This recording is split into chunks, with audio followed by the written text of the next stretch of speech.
Hey guys, and welcome back to my channel. My name is Keisha, and today's video, it's gonna be a little bit all over the place. It's gonna be a little bit of a expense tracker, a June closeout, what to expect next and all those things. It's gonna be a little bit of a chatty video, maybe a little bit longer than my usual tracking videos. I will say I have been really good with my spending this week ending June. As you guys know, I did start working.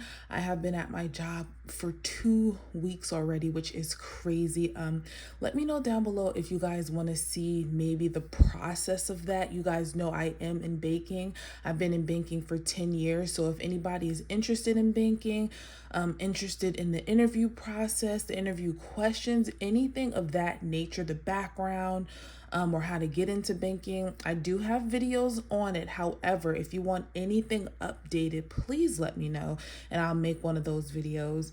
But yeah, I have been working for about 2 weeks now. I do get paid my first paycheck next week. And I do want to say, you guys know that I talked about this binder in my updated video, and this was my savings a few months ago, where I did like my personal and my family, my emergency, and all of the things. And I don't think I'm bringing this back until the end of July, just so that I can, get some savings done, because I'm really focusing on savings, aka saving challenges, instead of dedicating money straight to this binder. For right now, I'm just going to throw everything in my saving challenges, and then once I do an allocation, I'll throw it in that binder for the end of July, if that makes sense.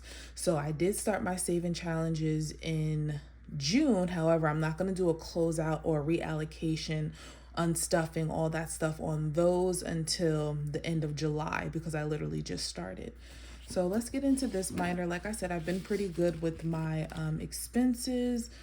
I have been enjoying my summer, I will say that, but I definitely have been buckling down on spending as well.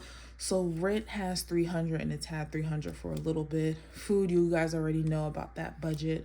If you don't, look at my other videos. Household, now I have been pulling from household. The household should probably have about 15 bucks in it, but I what can I say about household? I didn't have change, so I just kept the 20 in here, and like the little $1 or $2 that I got, like a roll of toilet paper for like $1.50, a roll of paper towel for like $1. So it wasn't anything too crazy, but household surprisingly still has $20 in it. Daycare, let me actually pull this out. You guys know I pay daycare every single Friday. So I'm going to take out that payment, which is 60. So 20, 40, 60. So I'm going to put that to the side, and then I'm going to put this 20 right back in here.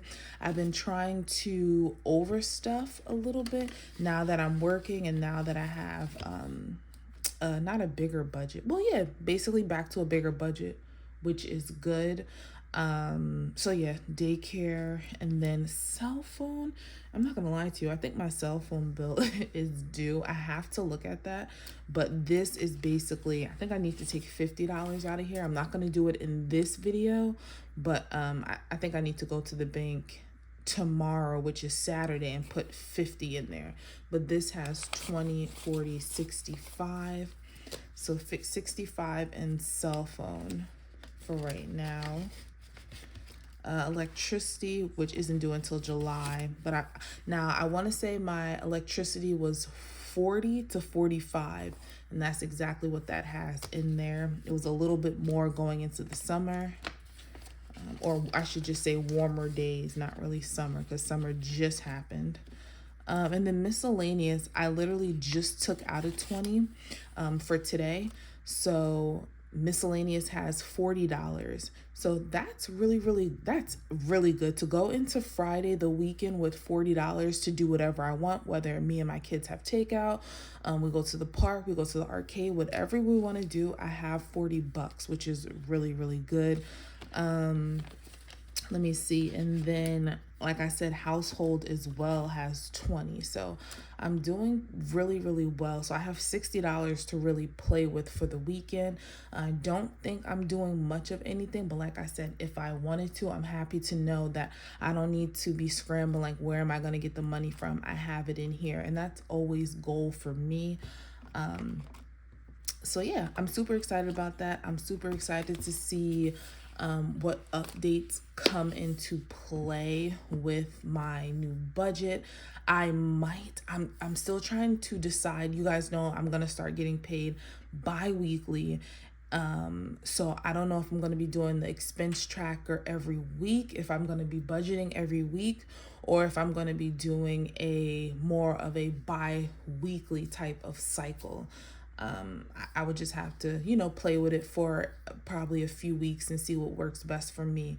So these videos might, July is going to be a big trial and error for my budget, for my tracking, for how much am I delegating to saving challenges and all of that stuff. It's going to be my first check in literally February, March, April, May, June, in 4 months.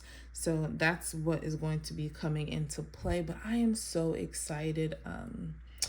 Just in this year strong, basically. In this year, really strong. I hope you guys are working on your July goals and you guys exceeded your June goals and all the things. And I will catch you guys in my next video. Bye, guys.